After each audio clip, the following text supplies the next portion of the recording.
Hey, it's Les from the TV Dudes. This week, I chat with Locke and Key showrunner Meredith Averill. Locke and Key is an exciting comic and a much anticipated show on Netflix now, and one with a storied history of production attempts.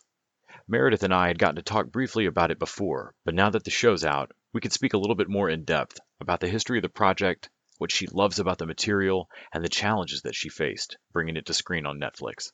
I've been looking forward to this chat, and I hope you enjoy.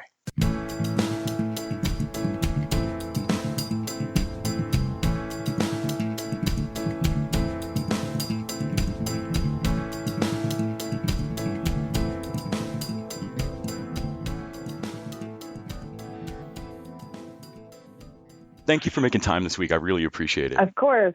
I actually was smart enough to reach out to our listeners and say that I was going to do this interview, which I usually these are just mysteries, and people are like, "Well, I would have chipped in a question." Um, so we asked some of our listeners, and I actually got a listener question back. One of our listeners, Dennis McElwain, knowing the history of Lock and Key and how many, what this is the fourth pilot that was made for this. It is the third pilot, and y'all then there was reshot also the- there were three pilots have been shot. One was for Fox in, I think it was like 2011, one for Hulu a few years ago, and then ours is the third. But there was also an attempt at a feature adaptation, but that never got shot. That was just at the script so level. Dennis's question, which I thought was good, was it tempting to want to go talk to the previous showrunners or folks involved, or people who kind of dashed against the rocks of this before, or was it better? Well, do you feel did y'all try to kind of go off on your own? Well, it was interesting because Josh Friedman wrote the Fox pilot, and but I haven't had any interaction with him. And then my co-showrunner on the Netflix version, Carlton Cuse, also co-ran the Hulu version. So I already was partnered with someone who had worked on one of the previous iterations, and I think learned from some of the sort of missteps that maybe they felt they took in that version. But really, I mean, it's kind of an amazing, unique situation, having had other versions of this that have been made before that I was able to see. And it's really an amazing lesson in adaptation, because it really kind of shows you there's not one way to skin a cat. All three versions are, I think, very different from one another and really stand on their own. And when we approached, how Carlton and I wanted to do this Netflix version, we didn't talk about the other versions. We talked about, well, what is the version we want to do now? And, what is the story that we see, how we see it. So I think it was a nice lesson to watch those versions, but there wasn't a desire to kind of go back and, take a second look at those and have that inform our version, because I feel like we already had such a strong, clear vision for what the Netflix version wanted to be. And beyond just having Carlton there and his love for the material, but you also actually had access to Joe Hill as well. Yeah. And so for me, I was kind of wondering if is that not plenty of through line? I could almost see like, well, no, there's no need to even worry about these previous adaptations because we've got the root of it right here. Was it interesting knowing that you're playing with an adaptation and trying to go with the things that interest you in it, and knowing that things have not fired on all cylinders before with this, but there's something wonderful here. What was the most interesting part of getting to go back with the creator and bandy that back and forth of what to surge forward, what to kind of push back, what to focus on in terms of trying to make this adaptation? Yeah, Joe has been incredible to have as part of the process. He co-wrote the pilot of our Netflix series. he has been a resource to us throughout. He reads scripts, he gives notes, and he has been just so supportive with every change that we've wanted to make, and we collaborate with him all the time. There are 2 new keys that we introduced in the first episode alone that, we all collaborated on. So it's been wildly important to have him as part of it. And also he really gets that, it needs to be an adaptation, not a translation. In his words, he says, well, a literal adaptation of my comic book would be boring. And, for fans also of the comic, there'll be some twists and turns that maybe they won't expect, but we always break the stories with the spirit of the comic in mind. If we aren't literally doing the same story, I think it very much still exists in the same world. So it's been great to have him, and he is just a complete delight. And he has such an encyclopedic knowledge of obviously his own world. So, when we have a question like, gosh, well, how are the keys physically made? We just call him and he's like, oh, here's how they're made. And he just says it very matter of fact because, he created it. And so it's incredible to be able to just pick up the phone and ask him that question.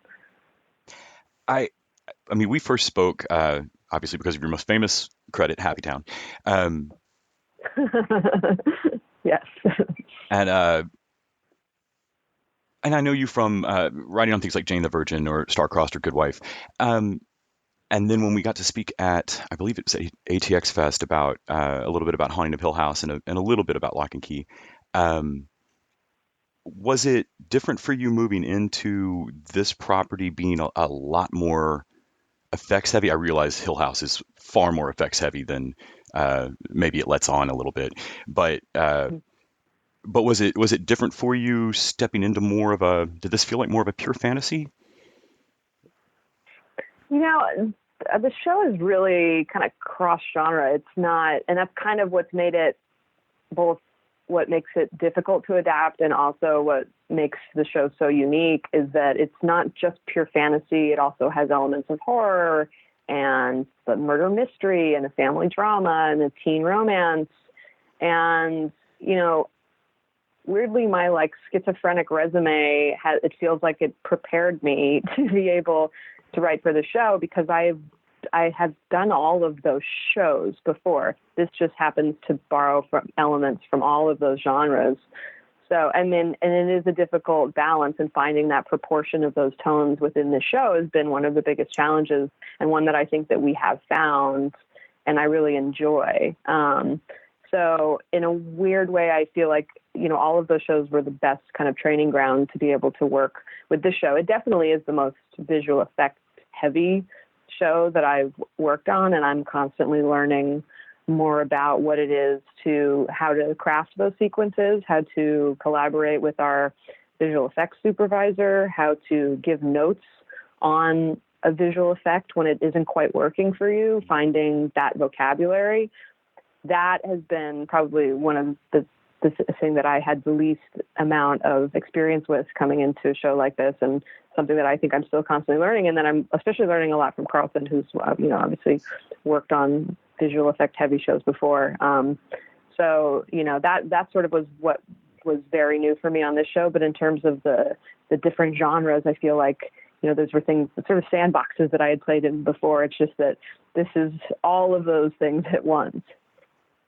Did it make did the timing of effects shots having to be sent out and done and sent back, and I would assume would kind of change how you might go into the job and structure your timeline of, we got to hit this deadline by here, we got to have these decisions made by here, when you've now got to send something out and have it finished and sent back. Did that learning curve kind of come into play for you?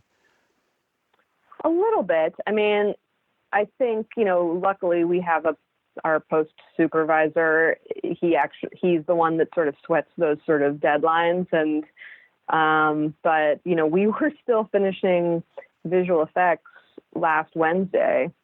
And, for the listeners, last Wednesday was mid-January, and we're set to premiere February 7th. So that is quite it's really cutting it close. But, we really want to get these shots as close to perfect as we can. And then, one thing I had to sort of learn is that you have to really pick your hero shots, and that there are some shots that become sort of, B or C shots that you have to just realize are going to get as good as you can, but then you have to focus your energy on these hero shots and your resources, because, with the timing of it, you have to be okay with maybe not every shot is going to be 100% perfect. But picking and choosing the shots that really people are going to remember. I think that was one of the biggest lessons for me. And it's hard because I'm a bit of a perfectionist, so that's definitely hard.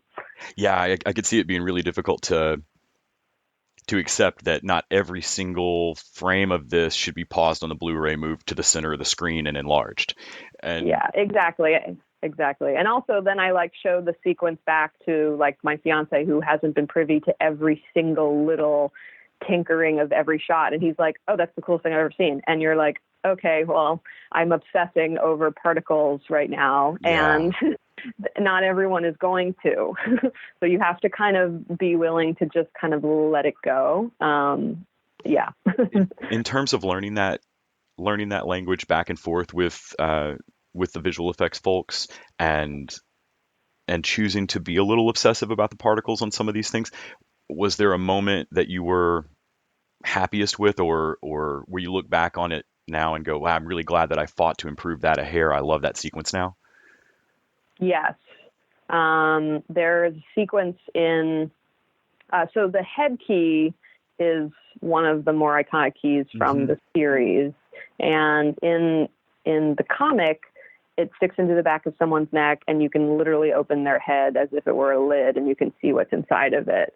And it's one of the more iconic splash pages from the comic Gabriel Rodriguez drew, is with the inside of Bodhi's head. But obviously that's something that's very difficult to adapt literally to the screen. You could do it, but it'd be pretty grotesque. So in our version of the head key, you stick the key into the back of someone's neck, and what appears in the room is a second version of that person and a door of some kind. For Bodhi, for example, it's a toy chest. And so he can then, that second version of him can then crawl into that toy chest and step into his own head. And so you get to actually, walk into your own head. And that's been one of the more fun things in the room, has been talking about, okay, well, what would the inside of Bodhi's head look like? What would the inside of Kinsey's head look like? And building off of their personality to decide, okay, Bodhi's head would be this crazy arcade with so much going on, and it's ADD and crazy. And Kinsey's head, because Kinsey is someone who has a lot of anxiety, so she likes to keep things very organized. It's kind of her way of, making sense of the world. And so hers would be this shopping mall where there's a directory, and all of her memories are stored very carefully and very, particularly in different stores. There's a dad's memory store. There is a concert store. All of her memories are kind of organized very specifically. And we talked about, well, how do we make the shopping mall look cool, because we were shooting in this abandoned shopping mall in Toronto that was actually pretty lame looking. And we came up with this idea of these kind of Escher-esque upside down escalators, kind of in Labyrinth. And there's this pretty amazing shot that we worked very, very, very hard at, where when they first enter Kinsey's head, and the camera does this incredible tilt upwards into you're standing in an atrium of an indoor mall, and you see these impossible escalators and these stores. And I think it's, one of the more, kind of takes your breath away shots of the series that hopefully people will want to pause and be like, wait, what's that store called? And and we worked really hard to perfect that, to make it look super cool. And I personally love it and think it's an incredible sequence. The whole thing in Kinsey's head is just one of my favorite sequences. But that shot in particular was one that I'm really proud of, and our visual effects team did a great job. I always making sure that tone moves correctly, I think, is always one of the neat tricks of adaptations, or changing tone purposefully. But when you're adapting a graphic novel, there's also that added component of how slavish do you want to be to the storyboard that's kind of been put out in one format already, which I know that a lot of it's often really easy to assume that any adapted graphic novel has already handed you the storyboard. Why didn't you just go off that? But then, I remember the Watchmen movie, and there were scenes of it that looked like the comic panel just popped onto the screen and moved, and it wasn't as engaging as I thought it might be. When you were going from having visual spreads like Bodhi's head and these fun things you can do on spread page graphic novels or comic books, and then moving that to screen, but then changing a little bit, were there risky moments or times where y'all thought, oh, that is awesome and I love that visual, but I think it might might make it too lighthearted here, and then we're going to have to delve back into alcoholism in a moment? Were there back and forth moments like that? I think that we were so lucky to have Gabe's drawings as sort of a reference for us. But, it exists as a comic for a reason. And so, one of the challenges is finding a way to adapt it, but still kind of keep the spirit of it. Another example is the Crown of Shadows attack. We always knew that we wanted to do that, but it is such a huge undertaking. And so we would always say, well, how do we do our version of it? And, collaborate with our directors and our visual effects supervisors to be able to do it. But I think, we pay homage to the comic, but we're not slavish to the comic. And, part of that is great having, again, Joe be an executive producer on the show and be so supportive of it. But it also is a different tone. The comic it definitely dips more into horror than our show. Certainly there are moments of horror in our show for sure. But I think the comic is much more graphic in some of its horror. There's much more gore, I would say. And we really approached the show wanting it to be more on the tone of kind of like a Stranger Things, where you could have parents could watch the show with kids. And now, not young kids, but teenage kids. And that's not to say we feel like we sanitized it at all. I think we just broadened it a little bit for a sort of a wider audience. But I personally feel like it didn't water down the stories at all, because at its heart, the comic is about a family. And so we always approach the stories. And the same was true of The Haunting. We never built the stories for scares.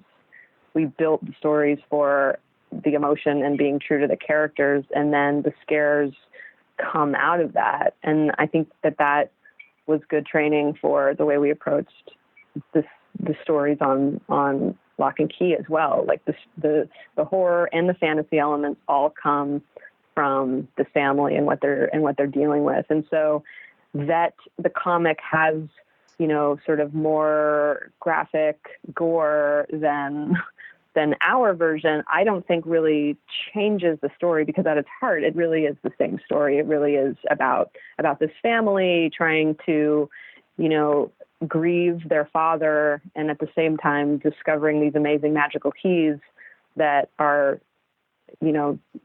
surprisingly tied to the reason why he was murdered, and kind of unpacking that mystery. It's the same story at its core. So I think, like I said, whether we go so far as to see Dodge chomp down on some dude's cheek and like rip it off we don't do that in our show, but I think you still get the impact of how scary she is, even without that. And just looking through the cast here, I'm realizing that that Laisla, who plays Dodge, was just in Netflix's In the Tall Grass. I just got to interview her. She was absolutely wonderful in that. And I was particularly thrilled to see that Darby Stanchfield was cast as Nina. I loved her on Scandal, and was really looking forward to seeing her take on that character, particularly because of something I think Joe Hill just recently said in one of the Netflix little promo releases, that or an interview maybe, about her drinking obviously being problematic for what's going on with her family, and how she's got to be there for these kids, but also in preventing or allowing her to see what's happening. And what a potentially just minefield of emotional stuff that's going to bring into what could be a very lighthearted. I mean, you could strip almost all of the gore out of this and have it be just this kind of fun House with the Clock in its walls-ish kind of adventure.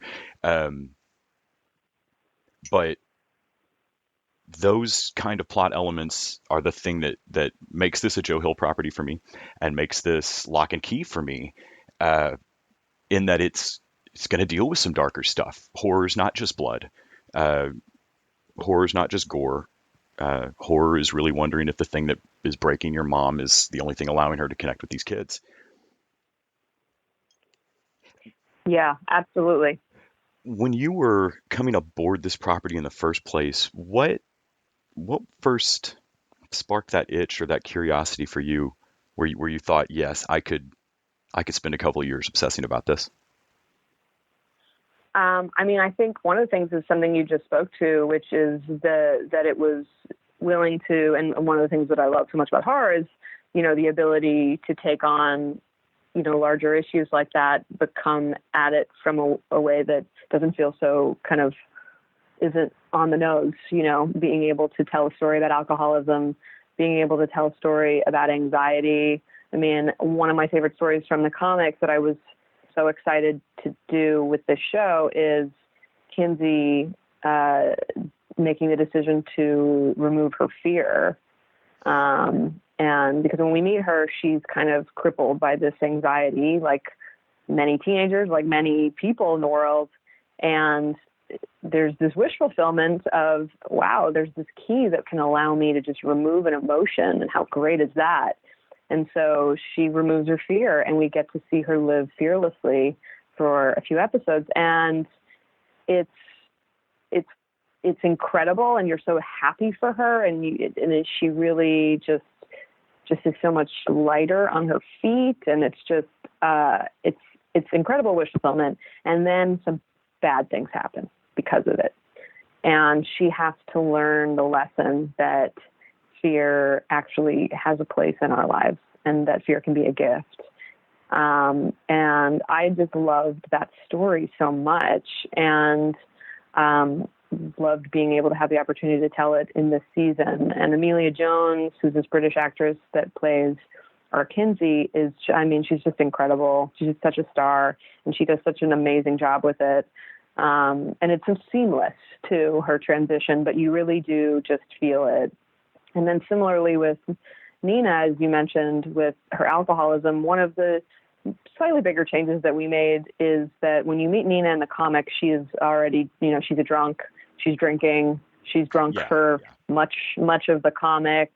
And we made the decision that when we first meet her in the series, she would have been in recovery for a few years. And that because of some things that happened to her throughout the season, she's just trying to hold on the whole time for her family. She's trying to keep her shit together. She's being so strong. And then later in the season, when Sam Lesser breaks out of jail and returns to terrorize this family, that is when she hits her breaking point again.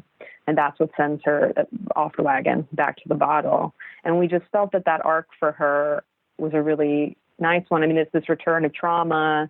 It's this feeling that she couldn't protect her kids yet again. And it just made sense to us that would be what would force her back. And then we get to see her pick up the pieces and build up her strength again by the end of the season. And I love the whole mending cabinet story in the comics so much as well. And so we were excited to be able to tell that story pretty much almost exactly as that Joe told it in the comic. It's just, I mean, it has so much impact when you read it. It's just gut wrenching. And also for the kids, because as you mentioned, this exception to the rule of what they call the riffle rule. The riffle rule is that adults can't experience magic, that they can experience it in the moment, but they can't retain it. And the exception to that rule is if an adult is under the influence of something. And so the kids have this incredible dilemma of, wow, mom can finally be on the same page as us. We can actually connect with her over what's been going on, but she has to be drunk for us to do it. And that sucks because they don't want their mom to be drinking, but they do want to be able to connect with her. And it is really just this heartbreaking kind of dilemma for them, and realization. And of course they're not going to let their mom continue to drink, but like seeing it land on them is like a real moment, I think, in the season. For what's good for this Darby loved one, you've got to give this up. Yeah. Yeah, exactly. Yeah. Thank you so much for taking time to talk to me about all this today. I'm really excited for the series. I think we all are. And this has just been one of those projects that people have whispered about as the pilot attempts rolled on and it moved from station to station. I feel like with Netflix's track record for me on really hitting some amazing Stand By Me-ish Goonies vibes on a lot of their shows recently, I love their apparent commitment to making these kinds of shows for me. And I was really happy to see Locke and Key land there. It definitely feels like the right place at the right time when their top shows are, The Witcher and Umbrella Academy and Stranger Things. Like, we're really hoping to kind of that audience is also going to be just as excited to watch Locke and Key. Yeah, I think so. And I'm always happy for comic book adaptations because I realize I'm always going to have friends that are going to really despise some adaptations and wish that they just hadn't been done. For me, it's just another iteration out there. If someone watches Locke and Key and loves it and goes and finds the comic, great. If they watch Locke and Key and go, well, that's not what I heard it was going to be, and then they go find the comic, yay. Yeah, exactly. I don't see any downside to more of my favorite things existing. So thank you so much. Great. I hope you love it. Definitely let me know what you think. Yeah, I definitely will.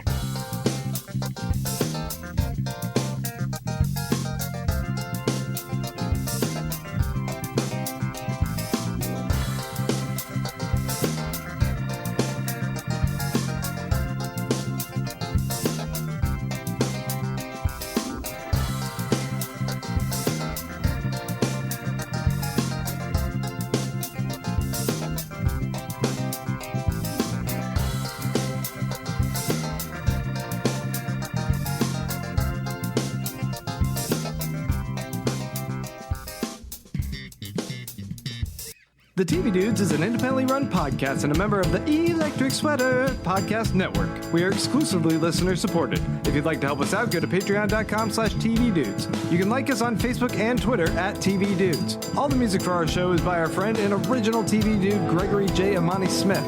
To find out more about us, go to thetvdudes.com and electricsweater.com. I'm Grant Davis. Thanks for listening.